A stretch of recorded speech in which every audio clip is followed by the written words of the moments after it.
پاکستان لخوا د افغانانو د دوکانونو نړول او د طالبانو تازه اعلان جزئیات هم دلته وګورئ او چینل سبسکرایب کړئ.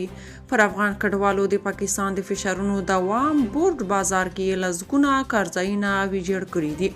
د خیبر پختونخوا د پېښور ښار اړوند بورډ بازار کې د افغان کډوالو نږدې 400 دوکانونه او سفرې د ځایي چارواکو او د پېښور پراختیایي ادارې لخوا ویجاړ شوي دي.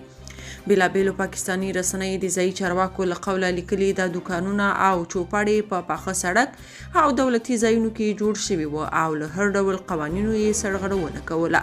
پاکستاني ورځپاڼې ایکسپریس ټریبیون د یو چارواکي له قوله چې نوم یې نه دی ښودل شوی لیکلي دي دا عملیات په همدې شکل په ټول ښار کې روان وي او د ټولو غیر قانوني ودانیو مخه ونیسي.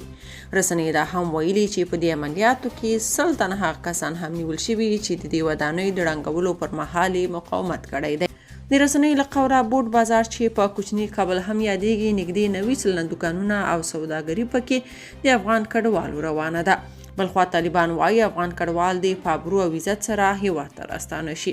د کډوالو بیرته راستنېدونکو چارو سرپرست وزیر د کندهار ولایت د سپین بولدک له صفري نقطې څخه د لیدنې پر مهال د راستنېدونکو کډوالو ستونزې اورېدلې دي. د یادې لیدنې پر مهال سرپرست وزیر ویلي چې د کډوالو د راستنولو لپاره د سرپرست حکومت په لوړه کچه تیاری نیولی دی.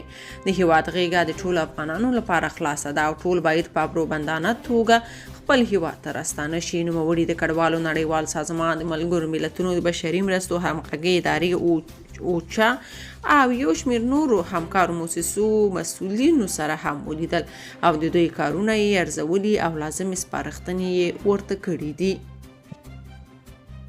که تاسو په دې اړه څه نظر لرئ په کومنټ کې شریک او چینل سبسکرایب کړئ.